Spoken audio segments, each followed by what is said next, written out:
പലതരത്തിലുള്ള മത്സ്യമാംസാദി ഭക്ഷണങ്ങളെക്കുറിച്ച് പറഞ്ഞാൽ അതൊന്നും ആടിന് ഇഷ്ടാവില്ല. ഒരു പട്ടിയെ വെച്ച് നമ്മൾ ഒരുപാട് പച്ചിലകളുടെ ആഹാര വർണ്ണന നടത്തിയാൽ പട്ടിക്ക് അത് ദഹിക്കില്ല. അപ്പോൾ ഓരോരുത്തർക്കും അവരവർക്ക് ഏറ്റവും ഇഷ്ടപ്പെട്ട ചില മാർഗങ്ങളുണ്ടാവും. ആ മാർഗം കാണുമ്പോഴേ അവർക്കതിൽ താല്പര്യം ജനിക്കും, അത് അനുസരിച്ച് മുന്നോട്ട് പോകുള്ളൂ. അല്ലെങ്കിൽ അതിൽ ഉദാസീന മനസ്സോടുകൂടി ആയിട്ട് ഇരിക്കുന്ന ആൾക്കാർ, അത് നാച്ചുറലാണ്. അപ്പോൾ നമ്മൾ വി മസ്റ്റ് ഗോൺ സെർച്ചിങ്. നമ്മളെ മാർഗം ഏതാണെന്ന് കണ്ടെത്തുന്നത് വരെ സെർച്ച് ചെയ്തുകൊണ്ടേയിരിക്കും.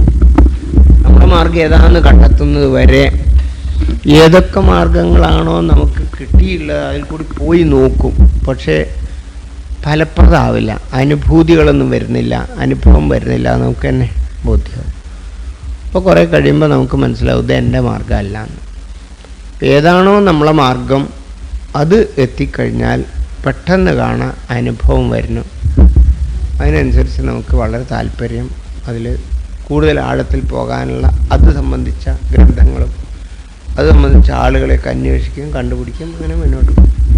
അത് നാച്ചുറലായിട്ടുള്ള ഫിനോമിനയാണ്.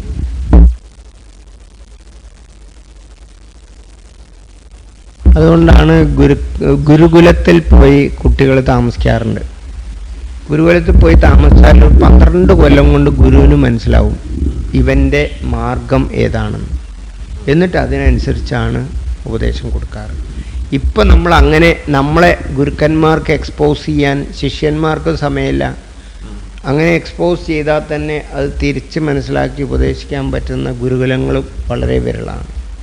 അപ്പം ഞാൻ ഒരു ഗുരുകുലത്തിൽ ചെന്ന് കഴിഞ്ഞാൽ അവിടെ എന്താ മാർഗം വെച്ചാൽ അത് എനിക്ക് ഇഷ്ടപ്പെടുമെങ്കിൽ മാത്രമേ അവിടെ എനിക്ക് നിൽക്കാൻ തോന്നുള്ളൂ, അല്ലെങ്കിൽ ഞാൻ തിരിച്ചു പോരുകയും ചെയ്യും. പണ്ടൊക്കെ അങ്ങനെയല്ല, സർവജ്ഞരായിട്ടുള്ള ഗുരുക്കന്മാരാണ്. എല്ലാ തരത്തിലുള്ള ആളുകളെയും തിരിച്ചറിയാൻ കഴിവുള്ള ആൾക്കാരായിരുന്നു. ഇപ്പോൾ ഉദാഹരണമായിട്ട് ഡോക്ടർ ഒരു സ്പെഷ്യലിസ്റ്റിൻ്റെ അടുത്ത് പോയാൽ ENT സ്പെഷ്യലിസ്റ്റിൻ്റെ അടുത്ത് മൂക്ക് തൊണ്ടയ്ക്ക് വല്ല സുഖമുണ്ടെന്ന് അയാൾ നോക്കുള്ളൂ, മറ്റൊന്നും അയാൾ നോക്കില്ല. നേരെ മറിച്ച് ഒരു ജനറൽ പ്രാക്ടീഷണറുടെ അടുത്ത് പോയാൽ എല്ലാ സൂക്കടും, ഏത് സൂക്കടാണെങ്കിലും തിരിച്ചറിയാനുള്ള കഴിവ് അയാൾക്കുണ്ടാവും. ഈ സ്പെഷ്യലിസ്റ്റിന് അത് കഴിവുണ്ടാവില്ല.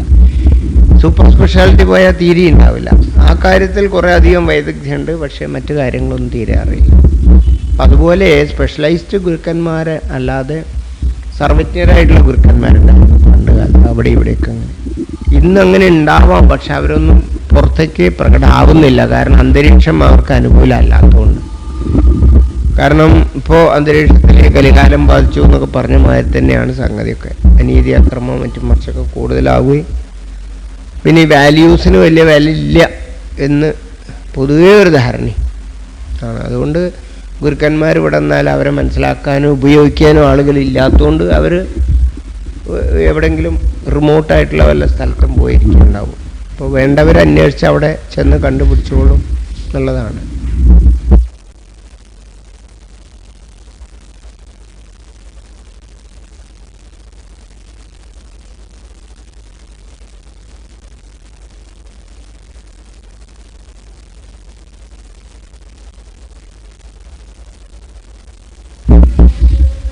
നമ്മളെന്താ വെച്ചാൽ ആദ്യകാലത്ത് നമ്മൾ വിദ്യാഭ്യാസം നടത്തുന്നത് എല്ലാ മാർഗങ്ങളെക്കുറിച്ചൊരു പൊതുവായ ധാരണ ഉണ്ടാക്കാനാണ്. എല്ലാം ഇപ്പോൾ ആധ്യാത്മിക മാർഗങ്ങളിൽ എത്ര മാർഗങ്ങളുണ്ട്, ഏതെല്ലാം തരത്തിലുള്ള മാർഗങ്ങളാണ് സാധാരണ അനുഷ്ഠിക്കപ്പെടുന്നത് എന്നൊക്കെ നമുക്കറിയാൻ പറ്റും. അങ്ങനത്തെ വിദ്യാഭ്യാസം ഉണ്ടാക്കി കഴിഞ്ഞ് ഒരു പരിധി കഴിയുമ്പോൾ ഏകദേശം ഇത്രയൊക്കെ ഉള്ളൂ അറിയപ്പെട്ട വിദ്യകൾ എന്ന് പറഞ്ഞാൽ ഇതിലേത് വിദ്യ അവനവന് വേണ്ടതെന്ന് പലപ്പോഴും നമുക്ക് അറിഞ്ഞൊന്നും വരില്ല. ചിലപ്പോൾ നമുക്ക് താല്പര്യമുള്ള വിദ്യ ആയിരിക്കില്ല നമുക്ക് പ്രയോജനപ്രദമാവുക. ഇപ്പോൾ പ്രിയവും ഹിതവും രണ്ടെണ്ണമാണല്ലോ. പ്രിയങ്കരമായി തോന്നും, വളരെയധികം ഇഷ്ടമായി തോന്നും, പക്ഷെ ആ ഇഷ്ടമായിട്ടുള്ള ആ വിഷയം ആയിരിക്കില്ല നമുക്ക് വേണ്ടത്. അപ്പോൾ നമുക്ക് വേണ്ടത് ഏതാന്ന് ഗുരുക്കന്മാർ ഇങ്ങോട്ട് പറഞ്ഞ് മനസ്സിലാക്കി തരും. നമ്മളെ നേച്ചർ അവർ സ്റ്റഡി ചെയ്തതിന് ശേഷം ഈ നേച്ചറിന് പറ്റിയ വിദ്യ ഇന്നതാണെന്ന് പറഞ്ഞിട്ട് അവർ ബോധ്യമാക്കി തരും. അപ്പോൾ താന്ത്രികമായിട്ടുള്ള മാർഗങ്ങളിൽ ആദ്യമേ പോയിട്ടുള്ള പലവർക്കും തന്ത്രശാസ്ത്രം അല്ല എൻ്റെ മാർഗം എന്ന് 12-14 കൊല്ലം കഴിഞ്ഞതിന് ശേഷം പറയുന്നതായിട്ട് ഞാൻ കേട്ടിട്ടുണ്ട്. എൻ്റെ അടുത്ത് തന്നെ ഒരു എഞ്ചിനീയർ ഇതിൽ കൂടെ വളരെ കാലമായിട്ട് എന്തോ എനിക്ക് പറ്റുന്നില്ല ആ മാർഗം, പക്ഷെ അതിന് വിട്ടുപോരാൻ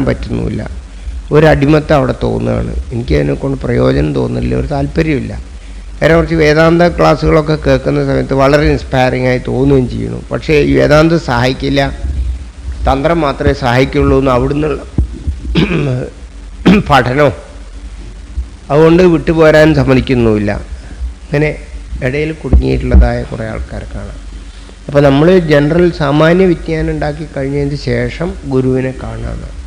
ഉദാഹരണമായിട്ട് മൃതസഞ്ജീവനി കൊണ്ടുവരാൻ വേണ്ടി വനത്തിലേക്ക് പോയി, ഹിമാലയത്തിലേക്ക് ഹനുമാൻ പോയ സമയത്ത് എങ്ങനെയാണ് തിരിച്ചറിയാമെന്ന് ചോദിച്ചപ്പോൾ ഇരുട്ടത്ത് തിളങ്ങുന്ന വസ്തുവാണെന്ന് പറഞ്ഞു. അവിടെ ചെന്ന് ഇരുട്ടത്ത് ഒരുപാട് സാധനങ്ങൾ തിളങ്ങുന്നത് കണ്ടു. അപ്പോൾ ഏതാ മൃതസഞ്ജീവനി എന്ന് തിരിച്ചറിയാൻ അദ്ദേഹത്തിന് സാധിച്ചില്ല. അപ്പം അദ്ദേഹം രണ്ടാമത് വന്ന് ചോദിച്ചറിഞ്ഞ് പോകാൻ സൗകര്യമില്ല, സമയമില്ല, അതുകൊണ്ട് മലയോടുകൂടി വന്നു എന്നാണ്.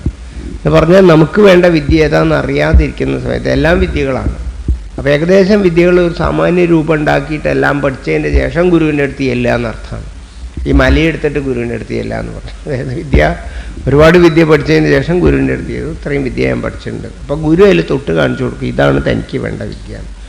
അപ്പോൾ ഹിമാലയത്തിൻ്റെ ഒരു ഭാഗം കൊണ്ട് ചെന്നപ്പോൾ അതിന് നമുക്ക് വേണ്ട മരുന്ന് ഇതാണെന്ന് തൊട്ട് കാണിച്ചു കൊടുത്ത് അതുമാത്രം എടുത്ത് ബാക്കി അവിടെ തന്നെ കൊണ്ടുപോയിടാൻ പറയണം. അപ്പം അതുപോലെ നമുക്ക് വേണ്ട വിദ്യ ഏതാണെന്ന് സ്വീകരിച്ചതിന് ശേഷം ഗുരു തൊട്ട് കാണിച്ചു തന്ന് ബാക്കി വിദ്യയൊക്കെ കളയാൻ പറയുന്നുണ്ട്. അതിനാൽ യോഗാഭ്യാസി പതിരുകണക്കേ സമസ്ത ശാസ്ത്രങ്ങൾ അതിദൂരത്തിലെറിഞ്ഞ് സതതം യോഗം അഭ്യസിക്കണം എന്നാണ് ഒരു യോഗിയുടെ ശിഷ്യന്മാരോട് ഉപദേശിച്ചിട്ടുള്ളത്. ആദ്യകാലത്ത് എന്താ ചെയ്യാന്ന് വെച്ചാൽ നമുക്ക് ചില ജിജ്ഞാസ ഉണ്ടാവും, പ്രപഞ്ചത്തെ സംബന്ധിച്ച് ജിജ്ഞാസ, പലതും കാണാനും കേൾക്കാനുള്ള മോഹങ്ങളുണ്ടാവും. ആ മോഹം തീരുന്നത് വരെ ആ വഴിക്ക് നമുക്ക് മനസ്സ് പ്രവർത്തിക്കുള്ളൂ. അപ്പം അത് അനുഭവിക്കാൻ വേണ്ടിയുള്ള പ്രവർത്തനമൊക്കെ ചെയ്യും നമ്മൾ. ഇപ്പോൾ വീടുണ്ടാക്കി കല്യാണം കഴിച്ച് കുട്ടികളൊക്കെ ആയിട്ട് ഇങ്ങനെ കഴിയുന്നു. എന്നിട്ട് പിന്നെ അവരെയും കൊണ്ട് പല സ്ഥലങ്ങളും കാണാൻ പോകുന്നു. അങ്ങനെ നമ്മളെ മോഹങ്ങളൊക്കെ ഇങ്ങനെ തീർക്കുന്ന ആ സമയത്ത് ഒരു ദിവസം ഈ മോഹങ്ങളൊക്കെ കെട്ടടങ്ങും. അപ്പോൾ ഒരു ഗ്യാപ്പ് ഫീൽ ചെയ്യും എന്നാദ്യമേ നമുക്ക് അറിയാം. അപ്പോൾ ആ സമയത്തേക്ക് നമ്മൾ ഈ കൂട്ടത്തിൽ കൂടെ തന്നെ കുറേശ്ശെ ഈ ശാസ്ത്ര പഠനം നടത്തണമെന്നാണ്. അതായത് മഹാത്മാക്കളായിട്ടുള്ള ആളുകളൊക്കെ ആദ്യകാലങ്ങളിൽ അവരുടെ ജീവിതത്തിൽ വിരസത വന്ന സമയത്ത് അല്ലെങ്കിൽ ഒരു ഗ്യാപ്പ് ഫീൽ ചെയ്യുന്ന സമയത്ത് അവരെന്താണ് ചെയ്തത് എന്ന വസ്തുതകളാണ് ശാസ്ത്രങ്ങളിലൊക്കെ ഉള്ളത്. അപ്പോൾ അവരെന്ത് ചെയ്തു, അതിന് എന്തൊക്കെ ചെയ്തത്, എന്തെല്ലാം മാർഗങ്ങളാണ്, ഏതെല്ലാം തരത്തിലുള്ള വൈവിധ്യമാർന്ന ശാസ്ത്രങ്ങളാണുള്ളത്, അതിനവരെങ്ങനെ അനുഷ്ഠാനം നടത്തി, അങ്ങനെ അതിൻ്റെ വൈവിധ്യങ്ങളൊക്കെ മനസ്സിലാക്കാൻ ഈ കാലഘട്ടത്ത് ശ്രമിക്കാമെന്നർത്ഥം. മറ്റ് ഭൗതികമായിട്ടുള്ള ജിജ്ഞാസ നിവൃത്തിക്ക് വേണ്ടി ശ്രമിക്കുന്ന സമയത്ത് തന്നെ അതിനും കൂടി ആ കൂട്ടത്തിൽ സൈഡ് ആയിട്ട് റീഡിങ് നടത്തിയിട്ട് ഈ കാര്യങ്ങളൊക്കെ ഗ്രഹിക്കാൻ സാധിക്കും. അങ്ങനെ നമ്മൾ ഈ ഭൗതിക മോഹങ്ങൾ കെട്ടടങ്ങിയ ഒരു ഗ്യാപ്പ് ഫീൽ ചെയ്യുന്ന സമയത്ത് നമുക്ക് ഏതെങ്കിലും ഗുരുക്കന്മാരുടെ അടുത്ത് പോയി ചോദിക്കാൻ തോന്നും. ആ ഗുരുക്കന്മാരെ തന്നെ പലതരം ഗുരുക്കന്മാരുണ്ട്. ഇൻ്റലക്ച്വൽ ഗുരുക്കന്മാരുണ്ടാവും, ശങ്കരാചാര്യമാരികളൊക്കെ. അദ്ദേഹം പറയുന്നത് വെച്ചാൽ അല്പബുദ്ധി അഗമ്യം, ബുദ്ധി അല്പബുദ്ധികളാണെങ്കിൽ ഇങ്ങോട്ട് കിടക്കണ്ട, ജ്ഞാനമാർഗത്തിലേക്ക് വരണ്ട, വേറെ കർമ്മമാർഗ്ഗത്തിൽ പോയിക്കോളൂ എന്ന് പറയാണ്. അപ്പോൾ കർമ്മമാർഗ്ഗമാണ് ചിലവർക്ക് പറ്റുക, ചിലവർക്ക് തന്ത്രമാർഗ്ഗമാണ് പറ്റുക, ചിലവർക്ക് യോഗമാർഗ്ഗമാണ് പറ്റുക. അപ്പോൾ നമ്മൾ ഓരോരുത്തരടുത്തും പോയി നോക്കുക, പരിചയിക്കാൻ. ഓരോ ആശ്രമത്തിൽ പോയി അവിടെ 1-2 ദിവസം താമസിച്ചു, അല്ലെങ്കിൽ ഇടയ്ക്കൊക്കെ ഇടപഴകി കുറേ കഴിയുമ്പോൾ അത് എൻ്റെ മാർഗ്ഗമല്ല എന്ന് മനസ്സിലായി വേറൊരു ആശ്രമത്തിൽ പോയി. അങ്ങനെ പല തരത്തിലുള്ള ആൾക്കാരുടെ അടുത്ത് പോയി നോക്കുമ്പോഴാണ് നമ്മളെ മാർഗ്ഗം നമുക്ക് ഉൾത്തിരിഞ്ഞ് കിട്ടുക.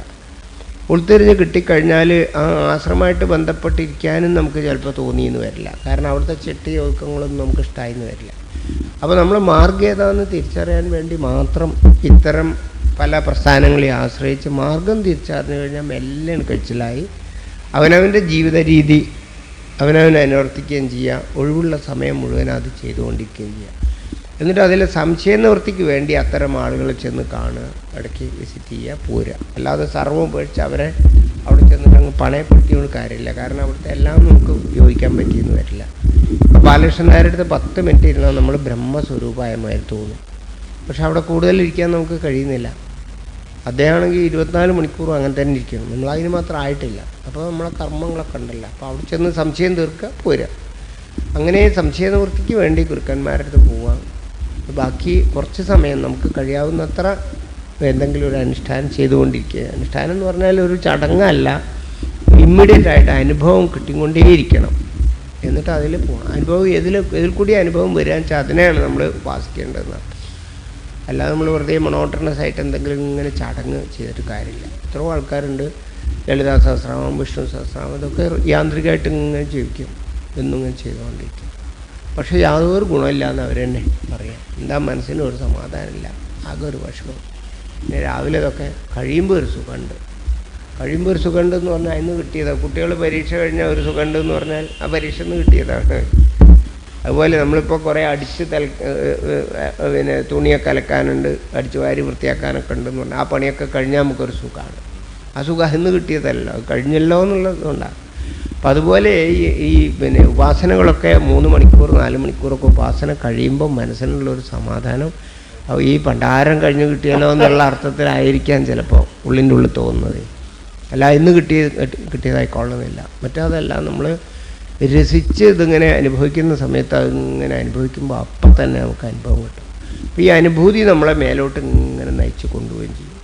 അപ്പോൾ വേറെ പരപ്രേരണ കൂടാതെ നമുക്ക് വികാസം ഇതിലുണ്ടാവുന്നത് നമുക്ക് തന്നെ അനുഭവം വരുന്ന. ഇനിയിപ്പോൾ ചിലതുണ്ട്, ചില എക്സൈറ്റിംഗ് ആയിട്ടുള്ള എക്സ്പീരിയൻസ് തരുന്ന ചില പ്രസ്ഥാനങ്ങളുണ്ട്. അതിൽ പോയി എക്സൈറ്റ്മെൻറ്റൊക്കെ കിട്ടും, വളരെ സുഖമാണ്, എന്താ fantastic, please come and join us എന്നൊക്കെ പറഞ്ഞ് ബാക്കി എല്ലാവരും പറയും. ഒരു 5-6 മാസം കഴിയുമ്പോൾ ഇപ്പം എങ്ങനെയുണ്ട് നിങ്ങൾ? ഇപ്പോൾ പോവാറില്ല എന്ന്. എന്ത് അതിപ്പോൾ എന്ത്, അവിടെ പോയി കുറച്ച് ഒക്കെ ആദ്യമൊക്കെ രസമുണ്ടായിരുന്നു, പിന്നെ ഒക്കെ പോയി എന്ന് പറയും. ഇപ്പോൾ ഞാൻ പോവാറില്ല എന്ന് പറയും. എന്താ വെച്ചാൽ നമുക്ക് പല കാര്യങ്ങളും ഇല്ലേ. അപ്പോൾ അതൊരു ടെമ്പററി എക്സൈറ്റ്മെൻറ്റാണെന്ന് അർത്ഥം. അപ്പോൾ കാര്യം മനസ്സിലാക്കി ശാശ്വതമായ ഒരു ശാന്തിയിലേക്ക്, നമ്മുടെ യഥാർത്ഥ സ്വരൂപത്തിലേക്കുള്ളൊരു പെർമനൻ്റ് ആയിട്ടുള്ളൊരു പ്രയാണം, ഇറിവേഴ്സിബിൾ ആയിട്ടുള്ള ഒരു പ്രയാണമാണ് നമ്മളെ സ്പിരിച്വൽ ലൈഫ് കൊണ്ട് ഉദ്ദേശിക്കപ്പെടുന്നത്. അല്ലാതെ എന്തെങ്കിലും ഒരു എക്സൈറ്റ്മെൻറ്റ് പ്രത്യേകം ഉണ്ടാക്കി താൽക്കാലികമായിട്ട് കുറേ ആൾക്കാരായാൽ മെമ്പർമാരായി ചേർത്ത് കുറേ കഴിഞ്ഞ് അവർ മെമ്പർമാരെ കണ്ടിന്യൂ ഇയാളെ അവിടുന്ന് രാജിവെച്ച് പോവുകയും ചെയ്യും. അങ്ങനെയുണ്ട്. ഇപ്പോൾ സ്വാമിമാർ തന്നെ ഇപ്പോൾ ഞാനൊരു ആശ്രമം ഉണ്ടാക്കിയെന്നൊക്കെ വയ്ക്കാം. ആശ്രമം ഉണ്ടാക്കി കുറേ ശിഷ്യന്മാരായി വല്ലാതെ പ്രസ്ഥാനമൊക്കെ വളർന്ന ഒരു സ്വൈര്യം അവിടെ കിട്ടുന്നുണ്ടെങ്കിൽ എല്ലാം അവിടുന്ന് കഴിച്ചിലാവേണ്ടി വരും. എന്നോടൊരു സ്വാമി പറഞ്ഞിട്ടുണ്ട്, മോനെ അതൊന്ന് ഏറ്റെടുക്കണം, ഒരു 6 ലക്ഷത്തിൻ്റെ പ്രോപ്പർട്ടി എല്ലാം ഉണ്ട്, അപ്പോൾ അതിൻ്റെ മഠാധിപതിയായിട്ട് മോനെ ഇപ്പം ഞാൻ തീരുമാനിച്ചിരിക്കുക, അതുകൊണ്ട് അത് ഏറ്റെടുക്കണം ദയവ് ചെയ്ത്. അതെൻ്റെ കൂടെ ഒന്ന് താമസിച്ചു. രാത്രി 10 മണിയാകുമ്പോൾ അദ്ദേഹം പറയാം, ഒക്കെ ഏൽപ്പിച്ചൊക്കെ കഴിഞ്ഞിട്ട് വേണം സ്വൈരമായിട്ട് എവിടെയെങ്കിലും പോയിരിക്കാൻ. അപ്പം ഞാൻ പറഞ്ഞു, സ്വാമി കള്ളി വെളിച്ചത്തായില്ലേ ഇപ്പോൾ, ഇനിയിപ്പോൾ അതാരെങ്കിലും ഏറ്റെടുക്കാൻ വരുമോ എന്ന് പറയാം. അങ്ങനെ അപ്പം അങ്ങനെ നമ്മൾ വല്ലതും ഉണ്ടാക്കി കഴിയുമ്പോഴാണ്. അപ്പോൾ ഈ എക്സൈറ്റ്മെൻറ്റിൽ നമ്മൾ വല്ലതും ചെയ്യുക. ഒരു ചെറിയൊരു എക്സൈറ്റ്മെൻറ്റ് ഉള്ളിൽ ഇപ്പോൾ പ്രാണായാമത്തിലോ അല്ലെങ്കിൽ ഒരു പ്രത്യേകിച്ച് വല്ലൊരു ചടങ്ങും ചെയ്തപ്പോൾ കിട്ടിയെന്ന് വെച്ചാൽ അത് പെർമനൻ്റ് ആണോ അല്ലേ എന്ന് വെയിറ്റ് ചെയ്ത് നോക്കണം. കുറച്ച് കഴിയുമ്പോൾ it will be subsiding, short lived ആയിരിക്കും, അതൊക്കെ കട്ടടങ്ങും, ആവേശമൊക്കെ കട്ടടങ്ങും.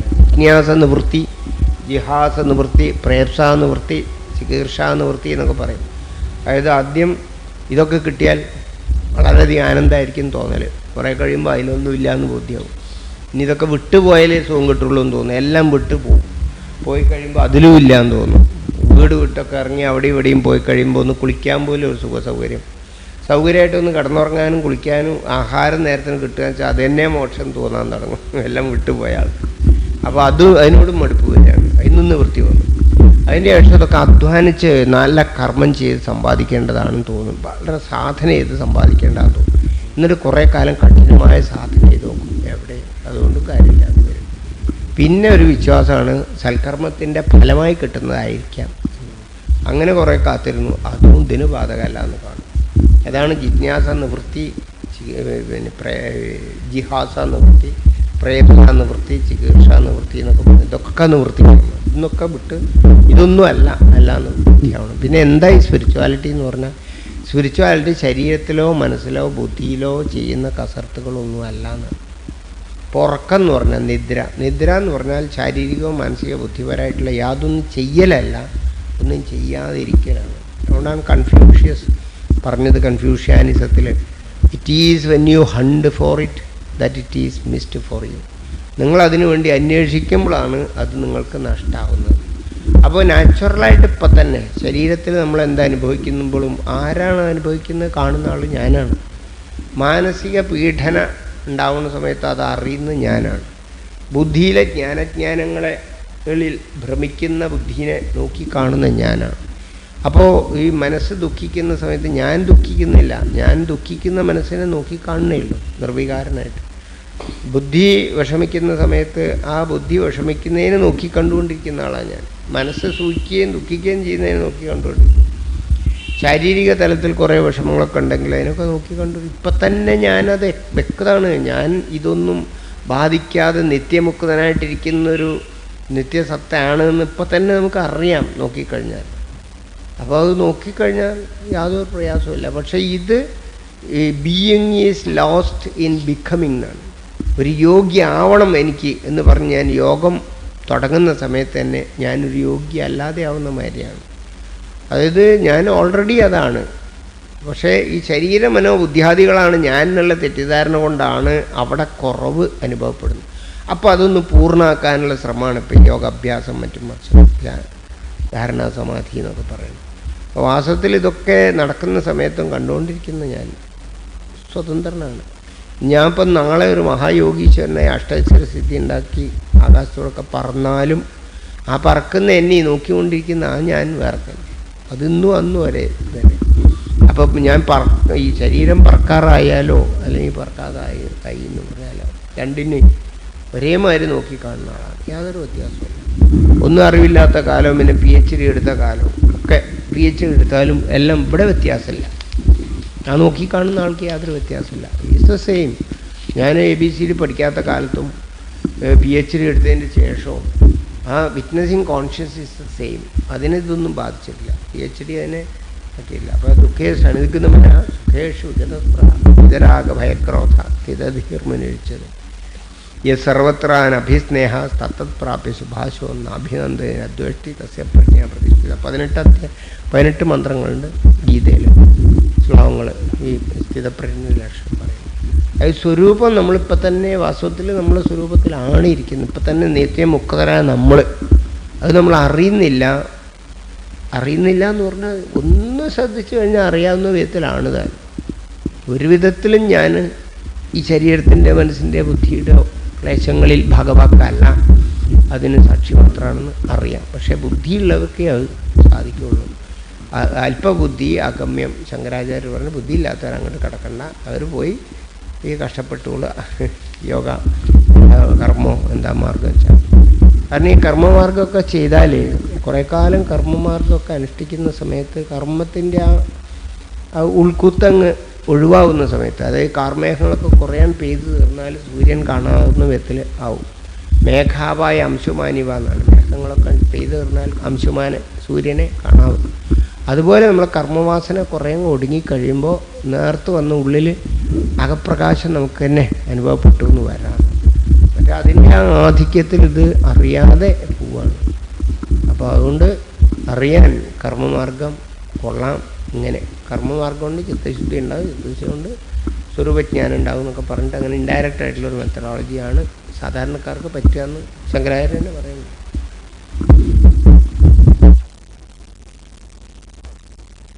മനസ്സും ബുദ്ധിയൊക്കെ നമ്മളെ പരിഹസിക്കും. നമ്മളിങ്ങനെ മനസ്സും ബുദ്ധിയാണല്ലോ ഇപ്പോൾ ഈ വിചാരിക്കണം, അഹം ബ്രഹ്മാസ്മി അഹം ബ്രഹ്മാസ്മി. അപ്പോൾ സ്വപ്നത്തിൽ നിങ്ങൾ ഒരു മഹായോഗീശ്വരനാണെന്ന് സങ്കല്പിക്കാമെന്ന് വയ്ക്കുക, അല്ലെങ്കിൽ ഒരു മഹാധനികനാണ് സങ്കല്പിക്കാമെന്ന് വയ്ക്കുക. ഉറപ്പുണർന്നു കഴിഞ്ഞാൽ നിങ്ങൾ പഴയ ആൾ തന്നെയാണല്ലോ. അപ്പോൾ മായയ്ക്ക് വിധേയമാണ് ജാഗ്രത സ്വപ്ന സൂക്ഷ്മാദികളൊക്കെ തന്നെ. അപ്പോൾ ഈ അവസ്ഥയിലാണ് നമ്മൾ ഈ മനനം ചെയ്യുന്നത്. അതുകൊണ്ട് പിന്നെ നാനാവ്യവഹൃതി സമയെ മാനവനില്ല സുഷുപ്തി, അതുപോലെ മാനസ ജീവനകാലേ ജ്ഞാനാൽ മോക്ഷം ലഭിച്ചിടാ നൂനെന്നാണ്. അതായത് മനസ്സ് ജീവിക്കുന്ന കാലം വരെ ആ മനസ്സ് എന്തെല്ലാം ജ്ഞാനം നേടിയാലും അതിനെ മോക്ഷം എന്ന് പറയില്ല. കാരണം അതിനെ നോക്കിക്കാണുന്ന മറ്റയാൾ വേറെയാണ്. അതാണ് ഞാൻ, ഇപ്പോൾ വ്യക്തമാണ്, പ്രത്യക്ഷമാണ്. ഇപ്പോൾ മനസ്സാണ് ഞാൻ എന്നുള്ള ഭാവേനയാണ് ഇപ്പോൾ നമ്മൾ മോക്ഷത്തിന് ശ്രമിക്കുന്നത്. അപ്പോൾ ആവ് ഒരിക്കലും മോക്ഷമാവുകയില്ല. അതെപ്പോഴും മനസ്സിൻ്റെ ക്ലേശങ്ങൾ തന്നെയായി അറിയിക്കും. എന്തെല്ലാം നേടിക്കഴിഞ്ഞാലും മനസ്സിനതിലും സംതൃപ്തി ഉണ്ടാവില്ല. കാരണം അതല്ല ശരിക്കുള്ളത് മറ്റതാണ്. അപ്പോൾ നമ്മളിപ്പോഴും അത് തന്നെയാണ്.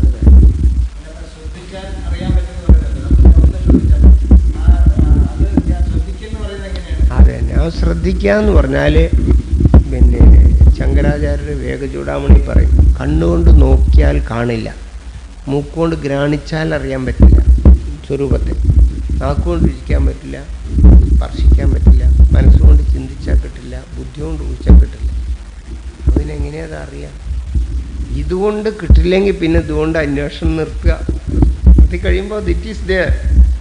അപ്പോൾ എന്ത് ചെയ്യണം? നമ്മൾ കണ്ണുകൊണ്ട് അതിനു വേണ്ടി ശ്രമിക്കാതെ കണ്ണിന് വിശ്രമം കൊടുക്കുക, മൂക്കിന് വിശ്രമം, നാക്കിന് വിശ്രമം കൊടുക്കുക, മനസ്സിന് വിശ്രമം കൊടുക്കുക, ബുദ്ധിക്ക് വിശ്രമം കൊടുക്കുക. അതൊക്കെ വെറുതെ അവിടെ വെറുതെ അങ്ങ് ഇടുക. ഇടുമ്പോൾ നമ്മളാണ് അവിടെ കാണാൻ പറ്റും. അപ്പം അതാണ് ശങ്കരാചാര്യ വേഗചൂടാമണിയിൽ പറയുന്നത്.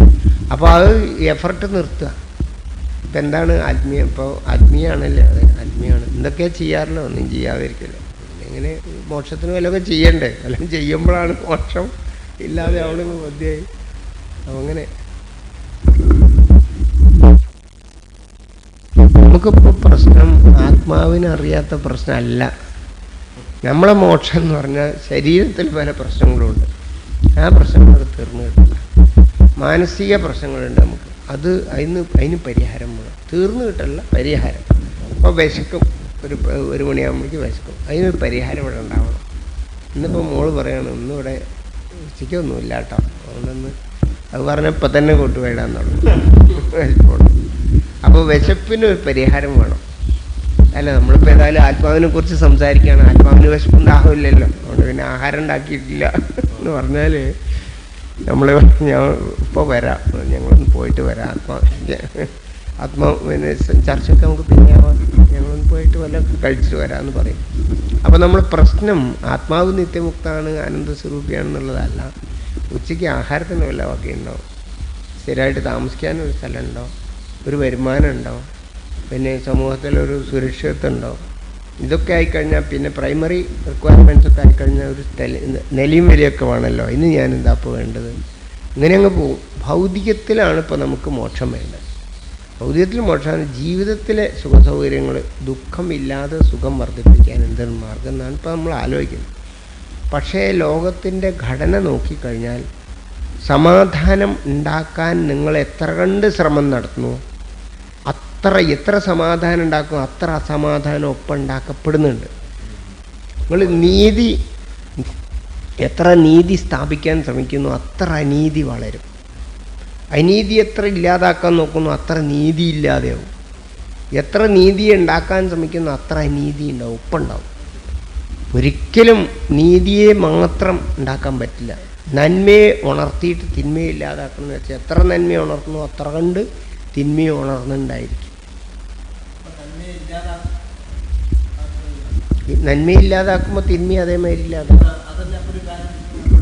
അപ്പോൾ ഇതിന് ആൻസർ എന്താ വെച്ചാൽ നന്മയും തിന്മയും അല്ല നമ്മൾ ആശ്രയിക്കേണ്ടത്, രണ്ടിനും അതീതമായി പോകലാണ്.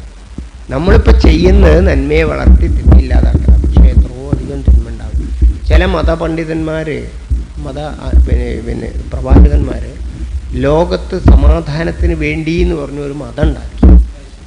കുറേ കാലം കഴിഞ്ഞപ്പോൾ ലോകത്തിൻ്റെ സമാധാനം മുഴുവനും അപകടപ്പെടുത്തുന്നത് ആ മതം തന്നെയായി അനുഭവം. എത്ര പ്രാവശ്യം ചരിത്രത്തിൽ നമ്മൾ കണ്ടതാണ്. നമ്മളിപ്പോൾ സമാധാനത്തിന് വേണ്ടി എന്തൊക്കെ ഉണ്ടാക്കുന്നു അത് തന്നെ നമ്മളെ സമാധാനം കെടുത്തുകയും ചെയ്യും. അപ്പോൾ നന്മയ്ക്ക് ഒപ്പം തിന്മയും വളരുന്നുണ്ടല്ലോ. അപ്പോൾ ഇംഗ്ലീഷുകാരവിടെ ചെന്ന് നോക്കിയാൽ ഇപ്പോൾ അവരൊക്കെ വളരെയധികം പേഴ്സണലായിട്ട് ഫ്രീ ആണ് അവിടെ. ആ ഫ്രീഡത്തോടു കൂടി ഒരുപാട് അരാജകത്വം അവിടെ വളരുന്നുണ്ട്. നമ്മളവിടെ വന്നാൽ ഇന്ത്യൻ സൊസൈറ്റി വളരെയധികം ഒരു മാമൂലിൽ അധിഷ്ഠിതമായിട്ടാണ്, വളരെ അച്ചടക്കത്തോടു കൂടിയുള്ള ഒരു സാമൂഹ്യ വ്യവസ്ഥയാണ് നമ്മളവിടെ. പക്ഷേ ആ സാമൂഹ്യ വ്യവസ്ഥ കൊണ്ട് എത്രയോ അനീതി അക്രമങ്ങളും നമ്മുടെ നാട്ടിലുണ്ടായിട്ടുണ്ട്. അതേമാതിരി തന്നെ ഇതൊന്നും അവിടെ ഇല്ല. അവിടെ ഉള്ളതൊന്നും ഇവിടെ ഇല്ല. അവിടെയുള്ള നന്മ ഇവിടെ ഇല്ല. ആ സ്ഥലത്ത് ഇവിടെ തിന്മയാണ്. ഇവിടെ നന്മ ഉണ്ട്, ആ സ്ഥാനത്ത് അവിടെ തിന്മയാണ്. പക്ഷെ എല്ലാം കൂടി നോക്കുമ്പോൾ അവിടെയുള്ള നന്മ ഇവിടെ തിന്മയും ഒക്കെ ഈക്വലാണ്. നോർവേ, സ്വീഡൻ മുതലായ സ്ഥലത്ത് ഫാമിലി സിസ്റ്റേ ഇല്ല.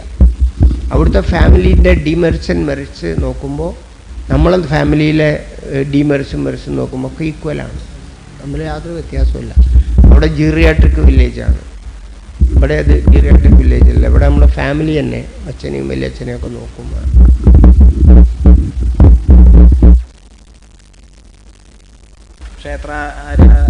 അതായത് ഇപ്പോൾ ക്ഷേത്രാരാധന, പിന്നെ ഗ്രന്ഥങ്ങൾ ധാരാളം എഴുതപ്പെട്ടിട്ടുണ്ട്, പലതരത്തിലുള്ള അനുഷ്ഠാനങ്ങൾ ജീവിതത്തിലുണ്ട്. ഇതൊക്കെ എന്തിനു വേണ്ടിയാന്ന് വെച്ചാൽ എന്തെങ്കിലും ഒരു ആഗ്രഹം സാധിക്കുന്ന സമയത്ത് നമുക്കൊരു നിരാശ ഉണ്ടാവും. നിരാശ ഉണ്ടാവുന്ന സമയത്ത് നമുക്ക് ഡിപ്രഷൻ വരാതിരിക്കാൻ എന്തെങ്കിലും ഒന്ന് വേണം. അപ്പോൾ അതിനു വേണ്ടിയാണ് ഇതൊക്കെ. ഇപ്പോൾ ഒരു കമ്മ്യൂണിസ്റ്റുകാരൻ എൻ്റെ അടുത്ത് പറഞ്ഞു, സാറേ ഒന്നുമില്ല, അതൊക്കെ തെറ്റാ കുറ്റാന്ന് പറഞ്ഞ് ഞാൻ കുറേ കാലം നടന്നു. അവസാനം സമാധാനത്തിന് കഞ്ചാവും കള്ളും മാത്രമേ ഉള്ളൂ എന്നാണ് ബോധ്യമായത്. മാത്രമല്ല എന്തിനാ ഇപ്പം ഇങ്ങനെ ക്ലേശിക്കുന്നു എന്ന് വെച്ചാൽ അത്തൂടെ എന്ന് വരെ തോന്നുകയാണ്. അപ്പം അത് പറ്റില്ല. കുറച്ച് അമ്പലം, കൊട്ടും, വാദ്യം, ഉത്സവം, പിന്നെ ഓണം, വിഷു, അത് ഇങ്ങനെ എന്തെങ്കിലുമൊക്കെ മനുഷ്യന് വേണം, എന്നാലേ ഡിപ്രഷൻ ഇല്ലാതെ മുന്നോട്ട് പോകുള്ളൂ എന്ന് എനിക്ക് ബോധ്യമാവുന്നുണ്ട്. ഞാൻ ഇപ്പോൾ കമ്മ്യൂണിസത്തിൽ നിന്നൊക്കെ വിട്ടിട്ട് ഞാൻ എൻ്റെ ജോലി ചെയ്തിങ്ങനെ നടക്കുകയാണ്. ഇപ്പോൾ പാർട്ടി പ്രവർത്തനത്തിനൊന്നും പോകാറില്ല എന്ന് ഒരാൾ എൻ്റെ അടുത്ത് പറഞ്ഞു. അപ്പോൾ ഇതൊക്കെ കണ്ടുപിടിച്ചാൽ അങ്ങനെ തന്നെയാണ്. ഓരോ പ്രശ്നങ്ങൾ കൈകാര്യം ചെയ്യാൻ വേണ്ടി ഓരോ കണ്ടുപിടുത്തം ഓരോ മഹാത്മാക്കൾ ഉണ്ടാക്കിയതാണ്. അങ്ങനെ ആരാധന രീതികളൊക്കെ അങ്ങനെ തന്നെ. ആരാധന രീതി എന്ന് പറഞ്ഞാൽ ദൈവത്തിൻ്റെ അടുത്ത് പോയി ഇങ്ങനെ പ്രാർത്ഥിക്കുന്ന സമയത്ത് നമ്മളെ സൈക്കോ തെറാപ്പിയാണ്. ഇപ്പോൾ വിദേശത്താണെന്ന് വെച്ചാൽ അമേരിക്കയിലാണെന്ന് വെച്ചാൽ ഒരു മിനിറ്റിന് $1 ഈ കൗൺസിലിങ്ങിന് ചാർജ്. നമ്മളവിടെ അമ്പലത്തിൽ പോയി പ്രാർത്ഥിക്കുന്ന സമയത്ത് അതേ ഇഫക്റ്റാണ് കിട്ടുന്നത്. പക്ഷേ നമ്മൾ 9 പൈസ കൊടുക്കണ്ട, ആണെങ്കിൽ ഒരു 10 പൈസ 25 പൈസ അവിടെ വണ്ടിയിലിട്ട് പോന്നാൽ മതി. അപ്പോൾ അതുകൊണ്ട് അവിടെ ഇവിടെയുള്ള വ്യത്യാസമാണ്. അപ്പോൾ ഇതിനു വേണ്ടിയാണ് ഒക്കെ ദൈവത്തിൻ്റെ രൂപം വെച്ചിട്ട് നമ്മളെല്ലാം തുറന്ന് പറയുകയാണ്. അപ്പോൾ ഒരു ഉള്ളിലുള്ള എല്ലാ ഒരു ടെൻഷനൊക്കെ റിലീസ് ചെയ്ത് കളയാണ്. അപ്പോൾ സൈക്കോളജിക്കലായിട്ട് അതിന് ഒരു മറുപടിയും അതിൻ്റെ ഒരു ഇഫക്റ്റും നമ്മുടെ ഉള്ളിൽ ഫീൽ ചെയ്യുകയും ചെയ്യും. അപ്പോൾ അത് അറിയാം ഇതിൻ്റെ സൈക്കോളജി എന്താണെന്ന് അറിയുന്നത് കാലം വരെ അവർക്കിത് ഏറ്റവും നല്ലതാണ്. പക്ഷേ നമ്മൾ ചവിട്ടുന്ന കല്ലോ അവിടെ വെച്ചിരിക്കുന്ന പൂജിക്കുന്ന കല്ലോ ഒക്കെ ഒന്നാണെന്ന് തോന്നാൻ തുടങ്ങിക്കഴിഞ്ഞാൽ പിന്നെ അമ്പലത്തിൽ പോകേണ്ട ആവശ്യമില്ല. വിവേകാനന്ദൻ പുഷ്പം കൊണ്ടുവരുന്നു പൂജിക്കാൻ. ഒരു ദിവസം പുഷ്പമില്ലാതെ വന്നു. എവിടെ പുഷ്പം എന്ന് ചോദിച്ചു. ഏത് പുഷ്പം? കാളീൻ്റെ മേലിടാനല്ലേ പുഷ്പം. ആ പുഷ്പത്തിലും കാളി ഇങ്ങനെ നോക്കി ചിരിക്കുക എന്നോട്. എന്നെ ഏത് കാളി ഏതിൻ്റെ മേലിടാനാന്ന് പറഞ്ഞു. ഇപ്പോൾ രാമകൃഷ്ണദേവന് വലിയ സന്തോഷമാണ്. നിൻ്റെ പൂജ അവസാനിച്ചു, ഇനി പൂജിക്കേണ്ട ആവശ്യമില്ല, അത്ര മതി എന്ന് പറഞ്ഞു. അതുപോലെ ഓരോന്നും ശരിക്കും ഒളിവാകുന്നത് വരെ ഇതൊക്കെ വേണ്ടതാണ്. കൊച്ചുകുട്ടി നടക്കാറാവുന്ന വരെ ഒരു തൊട്ടിൽ വേണം. നടക്കാറായ പിന്നെ ആ തൊട്ടില്ല കുട്ടി കിടക്കുകയില്ല.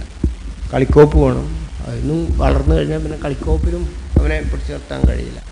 അങ്ങനെയാണ് മനുഷ്യൻ്റെ ഓരോ ചെറിയ ചെറിയ അവസ്ഥകൾ കഴിഞ്ഞു പോകുമ്പോൾ ആ അവസ്ഥയിൽ അദ്ദേഹത്തെ പിടിച്ചു നിർത്തിയിരുന്ന പല പ്രസ്ഥാനങ്ങളും അയാൾ വിട്ട് കളയും. പക്ഷേ വിട്ട് കളയുമ്പോൾ അതിനെതിരായിട്ട് നമ്മൾ സംസാരിക്കരുത്. കാരണം അത് വേണ്ടതായ വേറെ ആൾക്കാരുണ്ട്. ഇപ്പം പിന്നെ ഏട്ടൻ വലുതായി സ്കൂളിൽ പോയി അവന് കളിക്കോപ്പൊക്കെ മടുത്തു. അപ്പോഴേക്ക് അനിയൻ കളിക്കോപ്പിൻ്റെ അവകാശമായിട്ട് വരുന്നുണ്ട്. അതുപോലെ അനിയൻ തൊട്ടിലിൽ കിടക്കേണ്ട പ്രായമാണ്. അപ്പോൾ ആ തൊട്ടിലിനെതിരായിട്ടും മറ്റും നമ്മൾ വളർന്നു എന്ന് വിചാരിച്ചാൽ അതിനെതിരെ നോക്കി പറയരുത്. അതുകൊണ്ടാണ് നമ്മളിപ്പോൾ ചില ആളുകളൊക്കെ വളരെ യുക്തിയുക്തം ചിന്തിച്ചിട്ട് ഈ അമ്പലം പള്ളിയും മറ്റും മറിച്ചൊക്കെ വെറുതെയാണെന്നൊക്കെ പറയുമ്പോൾ അവർക്ക് ശരിയാണ്. പക്ഷേ ഇതിൻ്റെ അത്യാവശ്യക്കാർ വേറെയുണ്ട്. നാമജപാദികളെ കൊണ്ട് വലിയ സമാധാനം കിട്ടുന്ന ആൾക്കാരുണ്ട്. എന്നും വരെ നാമം ജപിച്ചുകൊണ്ട് ഇങ്ങനെ ഇരിക്കുമ്പോൾ എനിക്കൊരു സമാധാനം. നാമില്ലെങ്കിൽ എൻ്റെ മനസ്സ് വേറെ വല്ല ഒരിക്കും. പിന്നെ അമ്പലത്തിൽ പോയി കുറേ നേരം കരഞ്ഞ് പ്രാർത്ഥിക്കുക ചെയ്താൽ എന്തോ ഒരു സമാധാനമാണ്. അപ്പോൾ അവർക്കത് ഇല്ലാതാക്കാൻ പറ്റില്ലല്ലോ. അപ്പോൾ ഒരു ഭ്രാന്തൻ ഒരു കാർ ഓടിക്കുകയായിരുന്നു. ഭാവനയിൽ കാർ ഓടിക്കുക. എന്നിട്ട് വേർത്ത് കുളിച്ചിട്ട് അയാളിങ്ങനെ ഒരു ടേണിങ്ങിൽ എത്തുന്ന സമയത്ത് ആളിങ്ങനെ ചക്രം ചുറ്റുന്ന പിന്നെ സ്റ്റിയറിങ് തിരിക്കുന്നതായിട്ട് ഒറ്റയ്ക്ക് സഡൻ ബ്രേക്ക് ഇട്ട് ചുറ്റുപാട് ചീത്ത പറയുകയാണ്. എന്താണ് അങ്ങനെയാണോ ക്രോസ് ചെയ്യുക? മര്യാദയ്ക്ക് ക്രോസ് ചെയ്തുകൂടെ? ഇപ്പോൾ തൻ്റെ തല പൊട്ടി തീർക്കേണ്ടതായിരുന്നില്ല എന്നൊക്കെ പറഞ്ഞു പിന്നെയും കാർ ഓടിക്കുക. ഇതൊരു വൈദികൻ കണ്ടു. അവിടെ വിസിറ്റ് ചെയ്യാൻ വന്നു. വൈദികന് പാവം തോന്നി, ഈ ചെറുപ്പക്കാർ എത്ര സ്ട്രെയിൻ ചെയ്യുക. അപ്പോൾ ഇത് ഈ കാറില്ല, വെറുതെ എന്തിനാ അങ്ങനെ സ്ട്രെയിൻ ചെയ്യുമെന്ന് പറയാൻ വേണ്ടി അവിടെ ചെന്നു. ഞാൻ ചെറുപ്പക്കാരനോട് പറഞ്ഞു, എന്തിനാ അങ്ങനെ സ്ട്രെയിൻ ചെയ്യുന്നത്? സ്വസ്ഥമായിട്ടിരുന്നു. ഇവിടെ മുമ്പിലൊരു കാറില്ലല്ലോ, റോഡും ഇല്ലല്ലോ. ഇപ്പോൾ ഇല്ലാത്ത വെറുതെ ഭാവന ചെയ്തിട്ടല്ലേ മോനിങ്ങനെ വിഷമിക്കുന്നത്. അന്നേരം അറ്റൻഡർ ഓടി വന്നു. അവിടുത്തെ പാറാവുകാർ ഓടി വന്നു. അത് എന്നച്ചോ ദൈവം ചതിക്കരുത്, ആ കാറ് വാഷ് ചെയ്യുന്ന വകയിൽ ₹1 എനിക്ക് ദിവസം കിട്ടും, അതും മുടക്കരുത്. കാരണം അതൊക്കെ കഴിഞ്ഞ് കാറ് കഴുകാൻ പറയാം. അവനിങ്ങനെ ഷ്യൂ എന്ന് പറഞ്ഞിട്ട് ഇങ്ങനെ അഭിനയിക്കും. വെള്ളം അടിക്കുന്ന മരുന്നിട്ട് ഇങ്ങനെ തുടയ്ക്കുന്ന മരമൊക്കെ കഴിഞ്ഞാൽ അവൻ പെട്ടി തുറന്ന് ഒരു ഉറുപ്പ് എടുത്ത് കൊടുക്കും. അതുള്ളതാണ്. അപ്പം അത് മുടക്കരുത്. അതുപോലെ ഈ അമ്പലവും പള്ളിയും മറ്റും മറിച്ചൊക്കെ ദൈവങ്ങളും ഒക്കെ ഇല്ലാത്തതാണെങ്കിലും അവിടെ പോയി കഴിയുമ്പോൾ ഇവർക്ക് കിട്ടുന്നൊരു സമാധാനമുണ്ട്. അത് വേറൊന്നും കൊണ്ട് കിട്ടില്ല. അപ്പോൾ പിന്നെ അതില്ലെങ്കിൽ പിന്നെ സമാധാനത്തിന് കള്ളു കുടിക്കാൻ കള്ളുഷാപ്പ്. ഇപ്പോൾ ഒരാൾ പറഞ്ഞു അമ്പലം നമുക്ക് എടുത്ത് മാറ്റാമാണെങ്കിൽ, പക്ഷെ അവിടെ അതിൽ വരുന്ന കള്ളുഷാപ്പായിരിക്കും. പിന്നെ മതിയെങ്കിലാവാം. പിന്നെ കഞ്ചാവിൻ്റെ കച്ചവടമായിരിക്കും അവിടെ വരിക.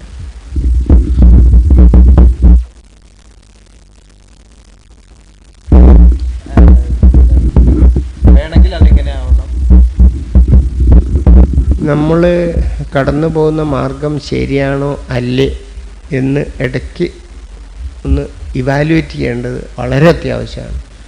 കാരണം ഈ അധ്യാത്മ മാർഗത്തിൽ രണ്ടെണ്ണമുണ്ട്. മാർഗത്തിൽ ലക്ഷ്യഭ്രാന്തി, ലക്ഷ്യത്തിൽ മാർഗഭ്രാന്തി. അതായത് എത്തേണ്ടോടത്ത് എത്തിക്കഴിഞ്ഞാലും ഇവിടെ ഇതൊന്നും ആയിരിക്കില്ല, പോയി നോക്കാന്ന് പറഞ്ഞ് പിന്നെയും പോവും.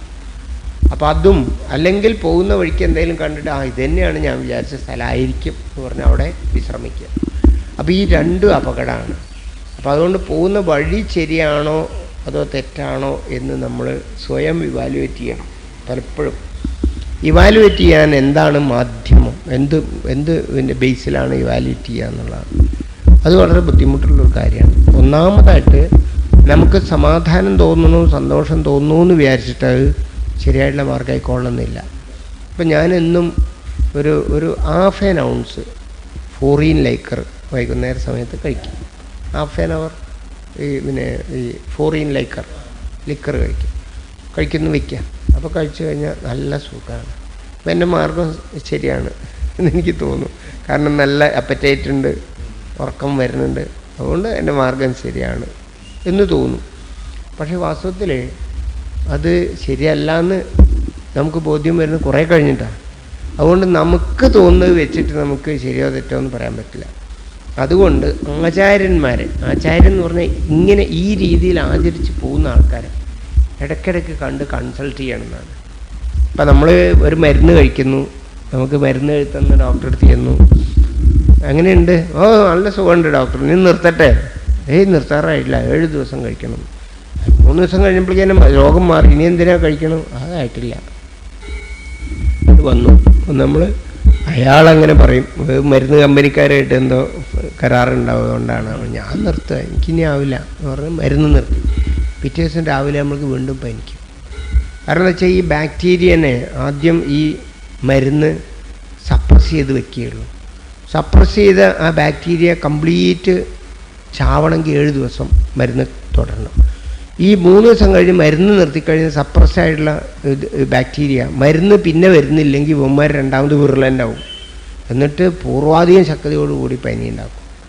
അപ്പോൾ പിന്നെ ഓടിച്ചെന്ന്, അയ്യോ ഡോക്ടർ എന്തേ മരുന്ന് നിർത്തി ഡോക്ടർ. അതുകൊണ്ടല്ല ഇനിയിപ്പോൾ വീണ്ടും അജ്ഞാതവാസകാലത്ത് പിടിക്കപ്പെട്ട വീണ്ടും 14 കൊല്ലം എന്ന് പറഞ്ഞ മാതിരി വീണ്ടും കഴിക്കണം. കഴിച്ചാൽ ആ മരുന്ന് പിന്നെ പറ്റിയെന്നും വരില്ല. കാരണം മരുന്ന് ഡിസ്കണ്ടിന്യൂ ചെയ്താൽ ആ മരുന്നിന് എതിരായിട്ട് ഒരു ഡെവലപ്മെൻ്റ് ഉണ്ടാക്കും, റെസിസ്റ്റൻസ് ഡെവലപ്പ് ചെയ്യും, പിന്നെ വേറെ മരുന്ന് കൊടുക്കേണ്ടി വരും. അങ്ങനെ ഇതുപോലെ ആചാര്യന്മാരെ കാണുമ്പോൾ അവർ പറയും ഇന്നത് ചെയ്തോളും, അതുകൊണ്ട് എന്ത് കാര്യമാണ്, എനിക്ക് ഡിസ്റ്റർബൻസാണ്, മന്ത്രം ജപിക്കുമ്പോൾ എനിക്ക് ഡിസ്റ്റർബൻസാണ് തോന്നുന്നു, പിന്നെ എന്തിനാ അത്. പക്ഷെ അത് നിർത്താറായിട്ടുണ്ടാവില്ല, അതിൻ്റെ കോഴ്സ് കഴിഞ്ഞിട്ടുണ്ടാവില്ല. നമ്മളെ കണ്ടാൽ അവർക്കറിയാം, നമ്മളായിട്ട് കുറച്ച് നേരം സംസാരിച്ചാൽ അറിയാം അതിൻ്റെ ഉള്ളുകളിലേക്ക്. അപ്പം അങ്ങനെ ആചാര്യന്മാരായിട്ടുള്ള ആൾക്കാർ, അഡ്വാൻസ് ആയിട്ടുള്ള ആൾക്കാരായിട്ട് ഇടയ്ക്കിടയ്ക്ക് ഡിസ്കഷൻ നടത്തും, ഓപ്പൺ ഡിസ്കഷൻ. അതിൽ ആ ഗുരു എന്ന് പറഞ്ഞാൽ അതാണ്, തുറന്നെല്ലാം പറയാൻ പറ്റുന്ന ഒരാളാണ് ഗുരു. ഇഷ്ടാനിഷ്ടങ്ങളും ശരി തെറ്റും വിധി നിഷേധവും ഇല്ലാത്ത ഒരാൾ, കർത്തവ്യം ഭോക്തവ്യം പ്രാപ്തവ്യം ഇതൊന്നും ഇല്ലാത്ത ഒരാളാണ് ഗുരു. അപ്പം അദ്ദേഹത്തിൻ്റെ അടുത്ത് എന്ത് തുറന്നു പറഞ്ഞാലും ഒരു കുഴപ്പമില്ല. അല്ലാത്തവർ അയോഗ്യരായിട്ടുള്ളവരെ ഗുരുവായിട്ട് കണക്കാക്കി അവൻ ഇങ്ങനത്തവനല്ലേ അങ്ങനെ കാണിച്ചു കൊടുക്കാം. എന്നിട്ട് മറ്റവരോട് പറഞ്ഞിട്ട് നിങ്ങൾക്കൊരു രഹസ്യം ഞാൻ പറഞ്ഞുതരാം, എന്ത് തരും എനിക്ക് ഒക്കെ പറഞ്ഞ് ഇതൊരു കച്ചവടമാക്കാൻ പറ്റും. അതാണ് പള്ളികളിലൊക്കെ പല വിഭാഗക്കാരും ഈ കുംഭസാരം നിർത്തി. കാരണം ഈ കേൾക്കുന്ന ആൾ കേൾക്കാൻ യോഗ്യനല്ല എന്നുള്ള മാതിരി ഈ വികാരിമാരൊക്കെ ആ പഴയമാതിരിയുള്ള പിന്നെ ദിവ്യത കുറേയൊക്കെ കുറഞ്ഞു കണ്ടപ്പോൾ ആളുകൾക്ക് അവരുടെ വിശ്വാസം കുറഞ്ഞപ്പോൾ അയാളോട് പറഞ്ഞിട്ട് എന്താ കാര്യം, ഞാൻ ദൈവത്തോട് നേരിട്ട് പറഞ്ഞോളാമെന്നായി. അപ്പം അങ്ങനെ പല സ്ഥലത്തും കുമ്പസാരമില്ല. അപ്പം അതുപോലെ അപ്പോൾ നമ്മളൊരു ആചാര്യനെ കണ്ടുപിടിച്ച് ഗുരുവെ പരീക്ഷിച്ചു സ്വീകരിക്കൂ, ഗുരുവേഷം കണ്ടു ഭ്രമിക്കേണ്ട നീ, പരിശോധിക്കാതെ വരിച്ചു കൊണ്ടിടുകയിൽ പരിതാപം തീരില്ല എന്നാണ്. അപ്പോൾ അതുകൊണ്ട് അങ്ങനെ ഒരു ഗുരുവിനെ കണ്ടെത്തി നമ്മൾ ഡിസ്കസ് ചെയ്യണമെന്നാണ്. ജീവിതത്തിൽ വിജയം വേണമെങ്കിൽ എപ്പോഴും ഒരു ഹയർ ആയിട്ടുള്ളൊരു എൻലൈറ്റൻഡ് ആയിട്ടുള്ള ഒരാളെ ഇടയ്ക്കിടയ്ക്ക് ചെന്ന് കണ്ട്, ആ ആൾക്ക് ചില ലക്ഷണമുണ്ട്. സർവജ്ഞനായിരിക്കണം, ശാസ്ത്രപണ്ഡിതനായിരിക്കണം, അനുഭവം ഉള്ള ആളായിരിക്കണം. അപ്പോൾ ഈ മൂന്നും തികയണമെന്ന് അർത്ഥം. അപ്പോൾ പിന്നെ സർവജ്ഞൻ എന്ന് പറഞ്ഞാൽ എന്ത് ഉള്ളിയെക്കുറിച്ച് ചോദിച്ചാലും വെങ്കായത്തെക്കുറിച്ച് ചോദിച്ചാലും അയാൾ പറഞ്ഞു വെങ്കായം ഇന്നതിനൊക്കെ കൊള്ളാം, ഇന്നതിന് പറഞ്ഞു. അതാണ് സർവജ്ഞത്വം എന്ന് പറയുന്നത്. 4 എണ്ണമാണ്: ദേവ, ദ്വിജ, ഗുരു, പ്രാജ്ഞ. ദേവ എന്ന് പറഞ്ഞാൽ ദേവനം, എല്ലാം വിനോദമായിട്ട് കാണാനുള്ള കഴിവ് ആ ഗുരു ഉണ്ടാവും. ദ്വിജനായിരിക്കും, ആനന്ദിയായിരിക്കും, എപ്പോഴും ദുഃഖം മാറി ആനന്ദി. ഗുരുവായി, ഗുരു എന്ന് പറഞ്ഞാൽ ഏത് തരത്തിലുള്ള ആളുകൾക്കും ഈ മഹത്തായ ജ്ഞാനത്തെ അയാൾക്കനുസരിച്ച് വ്യക്തമാക്കി കൊടുക്കാനുള്ള കഴിവുണ്ടാവും. പ്രോസസ്സർ ഓഫ് നോളജ്, അവർക്ക് വേണ്ട രീതിയിൽ പ്രോസസ്സ് ചെയ്ത് കൊടുക്കാനുള്ള കഴിവുള്ള ആളായിരിക്കും. പ്രാജ്ഞ, പൂജ, പിന്നെ ദേവ, ദ്വിജ, ഗുരു, പ്രാജ്ഞ. പ്രാജ്ഞ എന്ന് പറഞ്ഞാൽ എന്തിനെക്കുറിച്ചും ജനറൽ നോളജ് ഉള്ള ആളെന്നർത്ഥം. ഇപ്പം മണ്ഡലത്തെക്കുറിച്ച് ചോദിക്കാൻ, മണ്ഡലത്തെക്കുറിച്ച് അറിയാൻ ജിജ്ഞാസുവാണ്, അതുകൊണ്ട് അത് പറഞ്ഞു കൊടുക്കണം. അതുകൊണ്ട് ആ മണ്ഡലങ്ങളൊക്കെ വിവരിച്ച് കൊടുക്കുക. 7 മണ്ഡലങ്ങളുണ്ട്, 49 മണ്ഡലങ്ങളുണ്ട്. അതിൽ 3 മണ്ഡലം വളരെ പിന്നെ സട്ടിലായിട്ടുള്ള, 4 എണ്ണം ഗ്രോസ് ആയിട്ടുള്ളതാണ്. ആ മണ്ഡലത്തിൽ ഇന്ന കർമ്മമുള്ളവരാണ് പോവുക എന്നൊക്കെ അത് നമ്മളെ ഇവിടുത്തെ കർമ്മങ്ങൾ അങ്ങനെ പറഞ്ഞു കൊടുക്കണം. അല്ലാതെ ഒരു ബ്രഹ്മം മാത്രമേ ഉള്ളൂ എന്ന് പറഞ്ഞാൽ അയാൾക്ക് ഇഷ്ടാവില്ല, അയാൾ വിട്ടു പോകും. അപ്പോൾ ജീസസ് ക്രൈസ്റ്റിനെ കുരിശ് തറക്കാൻ എന്താ കാരണം ആൾ ചോദിച്ചു. നീ തൻ്റെ കാര്യം നോക്ക്, തന്നെ കുരിശ് തറക്കാതിരിക്കാൻ എന്താ വേണ്ടത് ആലോചിക്കും. യേശുവിൻ്റെ തുന്നി നോക്കണ്ട എന്ന് പറഞ്ഞാൽ അയാളിതിൻ്റെ ആൻസറായിരിക്കും. പുനർജന്മം ഉണ്ടോ എന്ന് ചോദിച്ചിട്ട് ഒരാൾ വന്നാൽ അയാളിപ്പോൾ ക്ലേശിക്കുന്ന ആ ഒരു വിഷയത്തിലാണ്. അപ്പോൾ അതിനും ശാസ്ത്രീയമായിട്ട് എന്താ പറഞ്ഞിട്ടുള്ളത് പറഞ്ഞ് ബോധ്യപ്പെടുത്തി കൊടുക്കണം. അതിൻ്റെ അപ്പുറം ധരിക്കാൻ കഴിവുള്ള ആളാണെങ്കിൽ അതിൻ്റെ അപ്പുറം പറഞ്ഞ് ബോധ്യപ്പെടുത്തി കൊടുക്കണം. അതുകൊണ്ട് ഓരോരുത്തരും വരുമ്പോൾ അയാളുമായിട്ട് താതാത്മ്യപ്പെടാൻ ഈ ഗുരുവിന് കഴിവ് വേണം, എങ്കിലേ അയാൾ ഗുരു ആവുള്ളൂ. നേരം ഒരു പുനർജന്മം ഉണ്ടോ? ആർക്ക് പുനർജന്മം? ആത്മാവുണ്ടോ? ജനിക്കാത്തവർക്ക് എങ്ങനെ മരണം? മരിച്ചിട്ട് വേണ്ടേ ജനിക്കാൻ എന്നൊക്കെ പറഞ്ഞാൽ അയാളാകെ കൺഫ്യൂഷനായി. അയാളോട് ഒരു കാര്യം ചോദിച്ചു, ആനന്ദൊമ്പുമില്ലാതാക്കിയെന്ന്. കൃഷ്ണനോട് അർജുനൻ ചോദിക്കുന്നുണ്ട്, വ്യാമിശ്രേണയോ വാക്യേന ബുദ്ധി മോഹസീവൻ തദേവ വദ നിശ്ചിത്യം. അതായത് ഓൾറെഡി ഞാൻ കൺഫ്യൂസ്ഡാണ്. ആ കൺഫ്യൂസ്ഡായിട്ടുള്ള എൻ്റെ ഉള്ളിലേക്ക് നീ പരസ്പര വിരുദ്ധമായിട്ടുള്ള വാക്കുകളെ കൊണ്ടാണ് കാര്യം പറയുന്നത്. അപ്പം എന്നിട്ട് ഫർദർ കൺഫ്യൂഷൻ ഉണ്ടാക്കുകയാണ്. അതായത് ജ്ഞാനമാണ് പരമപ്രധാനം എന്ന് പറഞ്ഞു 2-ാം അധ്യായത്തിൽ സംഖ്യയോഗത്തിൽ ഒക്കെ പറഞ്ഞതിന് ശേഷം 3-ാം അധ്യായത്തിൽ കർമ്മമാണ്. കർമ്മം ഒരു കാലത്തും ഒഴിവാക്കാൻ പറ്റില്ല എന്ന് പറയുന്നത്. അപ്പോഴാണ് പരസ്പര വിരുദ്ധത്തെ, അതാണ് പരസ്പര വിരുദ്ധമായിട്ട് ഉള്ള വാക്ക്. വ്യാമിശ്രേണേ വാക്യേന ബുദ്ധി മോഹസീയമേ എന്നാണ്. അതുകൊണ്ട് നീ വ്യക്തമായിട്ട് പറ, ഇതിലേതാ ഞാൻ അനുഷ്ഠിക്കേണ്ടത്, ഈ കർമ്മമാണോ ജ്ഞാനമാണോ? അപ്പോൾ അതിനെന്താ വെച്ചാൽ കൃഷ്ണൻ്റെ ആൻസർ, ഞാൻ പറയുന്നതല്ല നീ അനുഷ്ഠിക്കുക. നീ നിൻ്റെ വാസനയ്ക്കനുസരിച്ചുണ്ടോ അതാണ് നീ അനുഷ്ഠിക്കുകയുള്ളൂ. ഞാൻ പറഞ്ഞെന്താ വെച്ചാൽ ഇന്ന കർമ്മത്തിൽ ഇന്ന ഫലം കാണുന്നു എന്ന് ഞാൻ പറഞ്ഞു എന്നേ ഉള്ളൂ. പിന്നെ അനുഷ്ഠിക്കേണ്ടതൊക്കെ നീ തന്നെ അനുഷ്ഠിക്കുക. ഞാൻ പറഞ്ഞു എന്ന് വിചാരിച്ച് നീ അനുഷ്ഠിക്കാൻ പോവില്ല, നിൻ്റെ വാസനയ്ക്കനുസരിച്ചേ പ്രവർത്തിക്കൂ എന്ന് പറയുന്നു.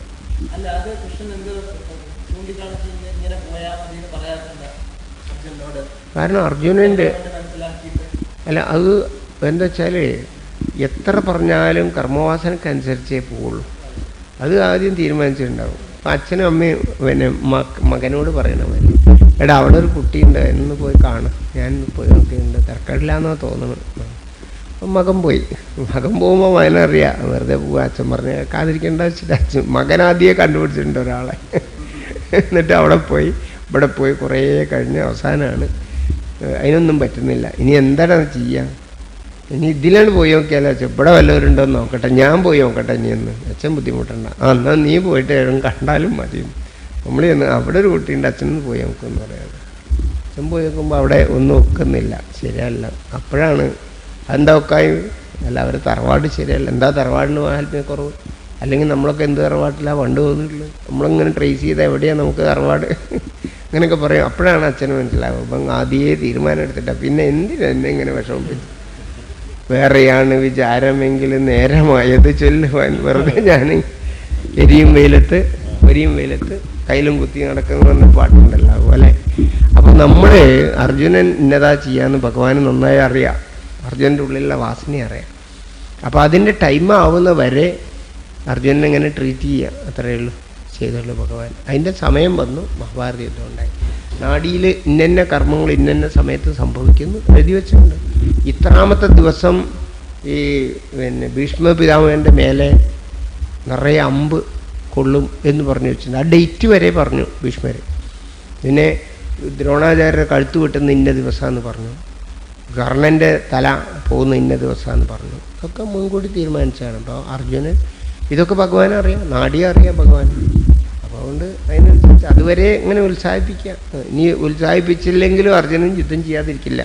ഞാൻ പിന്നെ ഭഗവാനെ ഞാൻ സന്യസിക്കാൻ പോകാമെന്ന് പറയുമ്പോൾ അതേ Arjuna thank you very much, നന്നായി, നല്ലൊരു മാതൃകയല്ലോ, യുദ്ധമില്ലാതെ വെച്ചാൽ എത്ര നല്ലതാണ്, നീ ആദ്യം പറഞ്ഞൊക്കെ തന്നെ ശരി എന്നാൽ പൊക്കോന്ന് പറഞ്ഞാൽ അല്ല ഭഗവാന് ഞാനങ്ങനെ പോയാൽ പിന്നെ ഇവിടെ അധർമ്മം അല്ലാതെ കൊടിയുത്തി വഴി അതൊക്കെ കൊടിയുത്തി അത് നീ എന്തിനാ നോക്കുക, നീ സന്യസിയാവുമ്പോഴല്ലേ, പിന്നെ അവരെന്തെങ്കിലും നടന്നോട്ടെ. അല്ല ഭഗവാനെ അങ്ങനെയല്ലല്ലോ, നമുക്ക് ബുദ്ധിയും ഉണ്ടാകുമ്പോൾ അനീതി അക്രമം കാണുമ്പോൾ കണ്ണിൽ നിന്ന് അടിക്കുന്ന ഒരു തരം ശരിയല്ലല്ലോ, പാപമല്ലേ, അധർമ്മമല്ലേ അത്. ആ ധർമ്മം എന്നൊക്കെ കേട്ടിട്ടുണ്ട്. അപ്പോൾ ഈ അധർമ്മം ചെയ്താൽ ഇങ്ങനെ സന്യാസം വിജയിക്കുമോ? വിജയിക്കില്ലെന്ന് കേട്ടിട്ടുണ്ട്. എന്നാൽ പിന്നെ എന്തേ അത് ആദ്യം പറഞ്ഞു തരാറുണ്ട്. അല്ല ഞാൻ അങ്ങനെ വിചാരിച്ചില്ല നിൻ്റെ, അതുകൊണ്ട് ഭഗവാനെ സന്യാസമല്ല ഇപ്പോൾ വേണ്ടത് യുദ്ധമാണ് എന്ന് പറഞ്ഞ് ഇങ്ങോട്ട് പറഞ്ഞു കൊടുക്കും. അപ്പോൾ അങ്ങനെ പറയാം. അപ്പോൾ അതുകൊണ്ട് ഭഗവാൻ പിന്നെ ഒന്നും പറഞ്ഞില്ല എന്ന് മാത്രം. കാരണം ഇതൊക്കെ നടക്കണ്ടല്ലേ നടക്കുള്ളൂ, പിന്നെ വെറുതെ നമ്മൾ പറഞ്ഞുകൊണ്ട് കാര്യമില്ല.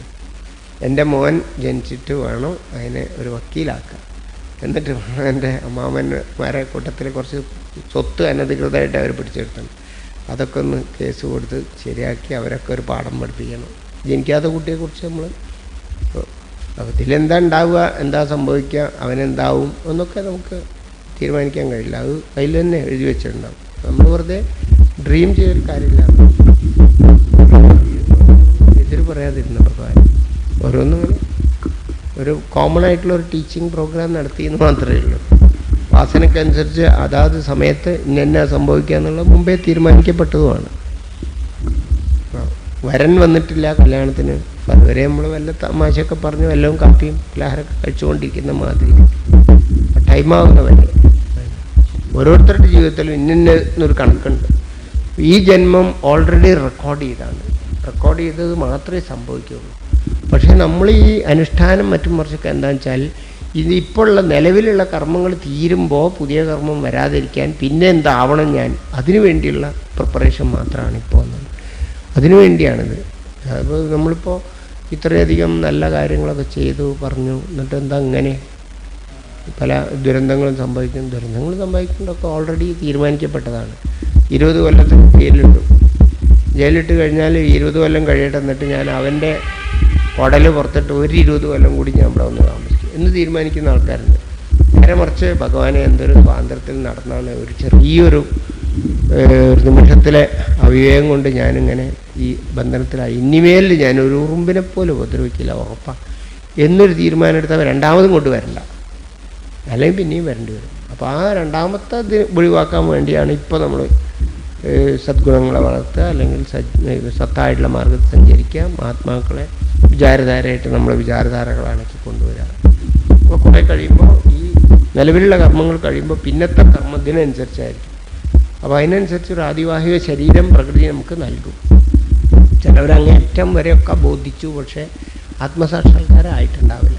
അങ്ങനത്തെ ഒരു മരിച്ചു കഴിഞ്ഞാൽ ആത്മസാക്ഷാത്കാരം മാത്രമേ ഉള്ളൂ. ബാക്കി എല്ലാ കർമ്മം തീർന്നു വെച്ചാൽ ഉത്തരായണത്തിൽ യാത്ര ചെയ്ത് പോകുന്ന വഴിക്ക് തന്നെ അവർ ബ്രഹ്മസാക്ഷാത്കാരം എത്തുന്നവർ. അല്ലാത്തവരെങ്ങനെയാണെന്ന് വെച്ചാൽ ഒരുപാട് പുണ്യങ്ങളൊക്കെ ചെയ്തിട്ടുള്ളവരാണെങ്കിൽ അതിൻ്റെ സ്വർഗത്ത് പോയി പുണ്യങ്ങളൊക്കെ അനുഭവിച്ചു കഴിഞ്ഞതിന് ശേഷം വീണ്ടും ഇങ്ങോട്ട് തന്നെ വരും. ഇങ്ങോട്ട് വരുമ്പോൾ പിന്നെ എന്ത് കർമ്മമാണോ ബാക്കിയുള്ള അക്കർമ്മത്തിനനുസരിച്ച് ശരീരം മനസ്സും ബുദ്ധി എടുത്തിട്ടാണ് വരിക എന്നാണ് പറയുന്നത്. അപ്പോൾ അതുകൊണ്ട് അതേ ചെയ്യാൻ പറ്റുള്ളൂ. പക്ഷെ ആ സമയത്ത് അദ്ദേഹത്തിന് സത്സംഗത്തിനും മറ്റും മറിച്ച് സൗകര്യം കിട്ടിക്കഴിഞ്ഞാൽ ഈ കർമ്മം തീരുമ്പോഴേക്ക് പിന്നത്തെ കർമ്മം ഇതേമാതിരിയുള്ളതായി മാറും. യോഗവാസിഷ്ഠം ഉപദേശിക്കാൻ തുടങ്ങുന്ന സമയത്ത് തന്നെ ശ്രീരാമൻ ചോദിക്കും വസിഷ്ഠനോട്, മുജ്ജന്മ കർമ്മ വാസനാപ്രേരിതനായി കർമ്മം ചെയ്യാൻ വിധിക്കപ്പെട്ടവനാണ് ഞാൻ. പിന്നെ എന്നോട് ഈ ഉപദേശം തന്നിട്ട് എന്ത് കാര്യമാണെന്ന് വയ്ക്കും. അപ്പം അദ്ദേഹം പറയുന്നതാണ്, ഇത് പിന്നെ വിധിവിലാസങ്ങളിൽ വിശ്വസിച്ചിരിക്കാതെ സ്വതന്ത്രമായി കർമ്മം ചെയ്യുന്നതാണ് പുരുഷധർമ്മം എന്ന് പറയും. അപ്പോൾ സ്വതന്ത്രമായി നമ്മളിത് അനുഷ്ഠാനം നടത്തിക്കൊണ്ടിരിക്കുക, അല്ലെങ്കിൽ ഇത് ഗ്രഹിക്കുക, അതുപ്രകാരം ചിന്തയെ രൂപീകരിക്കുക, അങ്ങനെയൊക്കെ ചെയ്തുകൊണ്ടിരുന്നാൽ ഇപ്പോഴുള്ള കർമ്മം കഴിയുമ്പോൾ പിന്നെ അതിൻ്റെ ഫലം കിട്ടുമെന്ന് അർത്ഥം. അപ്പോൾ ശ്രീരാമന് യോഗവാസിഷ്ടം കേട്ടുകൊണ്ടായിട്ട് പിന്നെ അദ്ദേഹത്തിൻ്റെ കർമ്മത്തിലൊന്നും യാതൊരു മാറ്റം വന്നില്ല. അദ്ദേഹത്തിന് ജീവിതകാലം മുഴുവൻ സങ്കടവും ദുഃഖവും ദുരിതം തന്നെ ഉണ്ടായിരുന്നു. സീതാ അന്വേഷണം, സീതേനെ കല്യാണം കഴിച്ച് വരുന്ന സമയത്ത് യുദ്ധം വന്നു കഴിഞ്ഞ് കുറച്ച് കഴിഞ്ഞപ്പോഴേക്ക് കാട്ടിൽ പോയി കഴിഞ്ഞ് അവളെ നഷ്ടപ്പെട്ട് തിരിച്ചു കൊണ്ടുവരാൻ വേണ്ടിയുള്ള കഷ്ടപ്പാട്, തിരിച്ചു കൊണ്ടുവന്നതിന് ശേഷം സ്വൈരായിട്ടിരിക്കാൻ അതും പറ്റിയില്ല, സ്കാൻഡൽസ്. അതും കഴിഞ്ഞ് പിന്നെ വീണ്ടും തിരിച്ചു കിട്ടിയ സമയത്ത് ഒരു ശ്രീരാമന് എടാകുടം തോന്നി.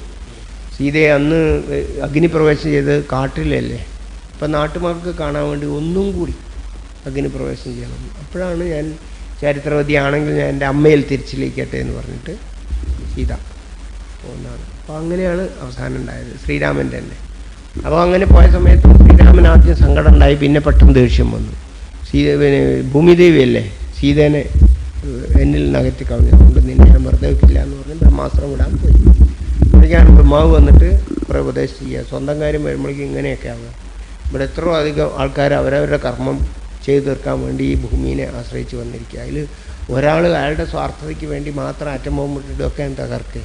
എന്തൊരു മര്യാദയത്! എന്തിനാണ് അങ്ങ് ഇവിടെ വന്നത്? മനുഷ്യർക്ക് ഈ സന്ദേശം കൊടുക്കാൻ വേണ്ടിയാണ്. കാരണം എത്ര അധ്വാനിച്ചാലും മനുഷ്യന് വിചാരിച്ച മാതിരി സമാധാനം ഈ ലോകത്തുണ്ടാവുന്നില്ല. അതെന്തുകൊണ്ടാണ് മനസ്സിലാവാതെ മനുഷ്യൻ വിഷമിക്കുക. അപ്പോൾ ദൈവം പോലും മനുഷ്യനായി വന്നാൽ തന്നെ അവിടുത്തെ സ്ഥിതി. ദൈവനിശ്ചയമൊന്നുണ്ട്, മനുഷ്യൻ്റെ ആഗ്രഹം വേറുണ്ട്. അപ്പോൾ ദൈവനിശ്ചയം ഇവിടെ നടക്കുള്ളൂ. അത് ഈ ആഗ്രഹം ദൈവനിശ്ചയത്തിനെതിരായി വരുമ്പോൾ നമ്മൾ വിചാരിക്കുകയാണ് ദൈവം ക്രൂരത കാണിച്ചു. ഇപ്പോൾ ട്രെയിൻ ഇന്ന് ലേറ്റായാൽ വരിക.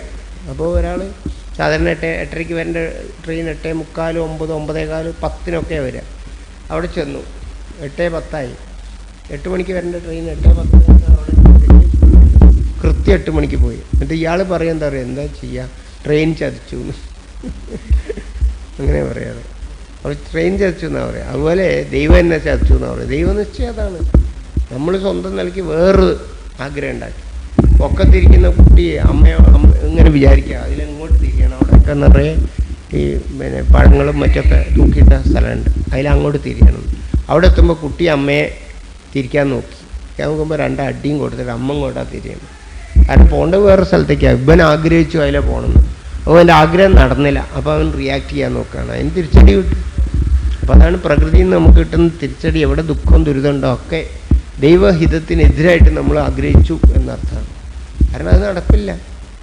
നമുക്ക് ബേക്കാൻ കടന്നു പോകണമെന്ന് വെച്ചാൽ വണ്ടി വരുന്ന സമയത്ത് ഗേറ്റ് അവിടെ അടിച്ചിടും, നമുക്ക് യാതൊരു രക്ഷയില്ല. അതുപോലെയാണ് ഹയറായിട്ടുള്ളൊരു ശക്തിയാണ് ദൈവനിശ്ചയത്തിന്. അത് നമ്മളെ കർമ്മം കൊണ്ട് തന്നെയാണ് ദൈവത്തിൻ്റെ നിശ്ചയം അങ്ങനെ ആയത്. അപ്പം ഞാൻ ചേമ്പ് കുത്തി പിന്നെ നട്ടിട്ടുണ്ടെങ്കിൽ ചേമ്പല്ലേ വരുള്ളൂ. എൻ്റെ കർമ്മമാണ്, പ്രകൃതിയാണ് അത് വളർത്തി തരുന്നത്.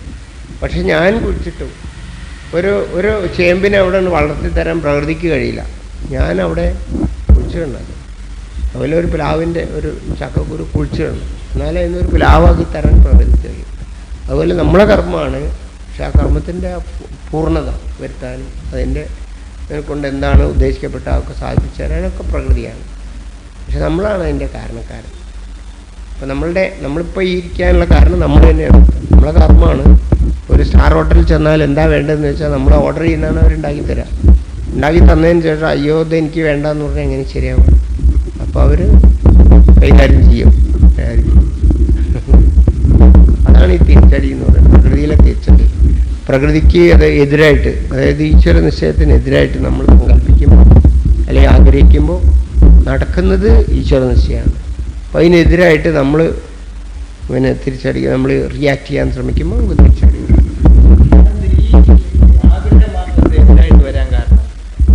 ആഗ്രഹം എതിരായിട്ടല്ല വരുന്നത്, പ്രകൃതിക്ക് എതിരായിട്ടാണ് നമ്മുടെ ചിന്തയുടെ പോക്ക്. അത് അനുകൂലിച്ച് ആ ചിന്തയും അങ്ങനെ പോകാത്ത അങ്ങനെയാണ് പോണ്ടത്, പ്രകൃതിക്ക് അനുകൂലമായിട്ടാണ് പോണ്ടത്. ഉദാഹരണമായിട്ട് ഒരു മലയുടെ തൊട്ട് താഴെ ഒരു വീട് വെച്ചു. അപ്പോൾ മല ഇടിഞ്ഞപ്പോൾ പിന്നെ നമ്മൾ ഗവൺമെൻറ്റിലേക്ക് പിന്നെ പരാതി കൊടുത്തു. അങ്ങനെ മലയിടിച്ചിൽ വന്നു, ഞങ്ങളെ നോക്കിയില്ല, ഗവൺമെൻറ് പിന്നെ പരിഹാരമൊന്നും ചെയ്തില്ല, നഷ്ടപരിഹാരം തന്നില്ല എന്നൊക്കെ പറഞ്ഞ് നമ്മൾ കംപ്ലയിൻറ്റ് ചെയ്യും. വാസ്തവത്തിൽ ആ ഇടിയുന്ന മലേൻ്റെ തൊട്ടുണ്ടെങ്കിൽ അതോടുകൂടി ഈ ആത്മഹത്യാശ്രമത്തിന് കേസെടുക്കുമല്ലോ പണ്ട്. അതുപോലെ അവിടെ വീട് വെച്ചതിന് അവരെ പേരിൽ കേസെടുക്കുക വേണ്ടത്. അതുപോലെ ഈ വെള്ളം കയറുന്ന സ്ഥലമുണ്ട്. ഇപ്പോൾ കൃഷ്ണാനദിയിൽ നിന്നൊക്കെ സെക്കൻഡ് വെച്ചിട്ട് 20 അടിയൊക്കെ വെള്ളം പൊങ്ങി വരുന്ന സ്ഥലമുണ്ട്. അവിടെ നിരോധിത മേഖല എന്ന് എഴുതി വെച്ചിട്ടുണ്ട്. പക്ഷെ അവിടെ നിറയെ കുടിൽ കെട്ടി താമസിക്കുന്നുണ്ട്. ഈ വിജയവാഡയിൽ നിറയെ ആൾക്കാർ. അപ്പോൾ അവിടെ പെട്ടെന്ന് വെള്ളം വന്ന് ചാവണേ ആരാ ഉത്തരവാദിയാണ്? അപ്പോൾ നമ്മൾ ആഗ്രഹിക്കുന്ന പ്രകൃതിക്കെതിരായിട്ട് കൽപ്പിച്ചു കൂട്ടിയാണ്.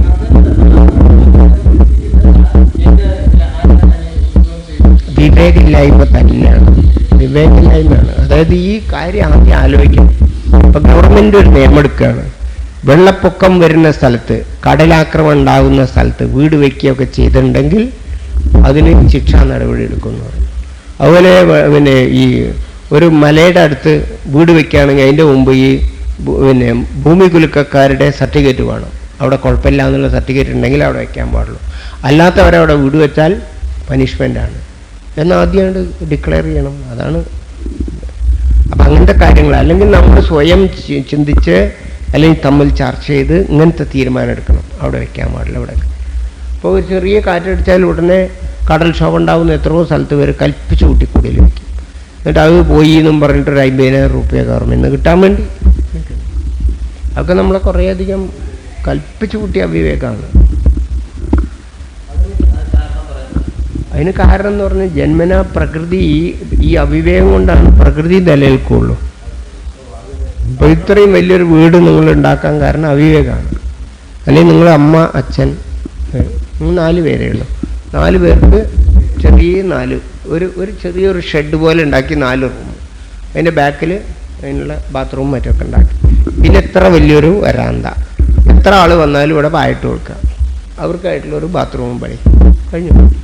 പിന്നെ ഈ മേലുള്ളതൊന്നും വേണ്ട, ഒരു ചെറിയ ഇത് തകരായാലും മതി. ഇങ്ങനെയൊക്കെയാണ് ആവശ്യത്തിനൊക്കെ മതി എന്നാണ്. അപ്പം നമ്മൾ എന്താ വെച്ചാൽ ഒരു നല്ലൊരു വീടുണ്ടാവണം അങ്ങനെ മോഹം, ആ മോഹം കൊണ്ടാണ് ഇത്ര നല്ലൊരു വീടുണ്ടാക്കണം, ഒരു കാറ് വാങ്ങുന്നൊക്കെ.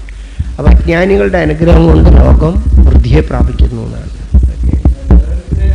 അതെ, പ്രകൃതിയുടെ നിലനിൽപ്പിന് അജ്ഞാനവും അവിവേകവും അഹങ്കാരവും അധികാരമൊക്കെ വേണം, നല്ല നിലനിൽക്കുള്ളൂ. ഈ മത്സര ബുദ്ധി കൊണ്ടല്ലേ എത്ര നല്ല മണിമാളികളും മറ്റും മുറിച്ചൊക്കെ ആയിട്ട് എത്ര രസമാണ് കാണാനൊക്കെ. ഈ വസ്ത്രം ധരിക്കുന്നുണ്ടല്ലേ, ആരാൻ കാണാനാണല്ലോ ഈ വില കൂടിയ വസ്ത്രങ്ങളൊക്കെ ധരിക്കുന്നത്. അപ്പോൾ നല്ല വസ്ത്രം ധരിച്ച കുറേ ആൾക്കാർ അങ്ങാടിയിൽ ഇങ്ങനെ കാണാം, നമുക്ക് കണ്ട് രസിക്കാം. അവരതിന് എത്ര കാശ് ചിലവാക്കണം. നേരെ മറിച്ച് വസ്ത്രം എന്നുള്ള ആവശ്യമാണെന്ന് വെച്ചാൽ വളരെ സിമ്പിൾ പോരെ. വിജ്ഞാനം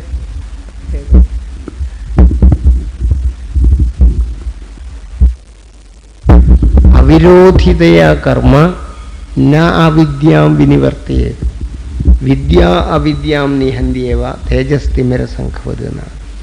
കർമ്മവും അജ്ഞാനവും സുഹൃത്തുക്കളാണ്. അതുകൊണ്ട് ഒരിക്കലും കർമ്മം അജ്ഞാനത്തെ ഇല്ലാതാക്കില്ല. അജ്ഞാനത്തെ വർദ്ധിപ്പിക്കും കർമ്മം, കർമ്മത്തെ വർദ്ധിപ്പിക്കും അജ്ഞാനം. അതുകൊണ്ട് തമ്മിൽ വിരോധികളല്ല, അവിരോധിതയാ. ഇവർ തമ്മിൽ വിരോധികളല്ല എന്നുള്ളതിനാൽ ന അവിദ്യാം വിനിവർത്തി, അവിദ്യനെ ഒരിക്കലും വിനിവർത്തനം ഇല്ലാതാക്കില്ല.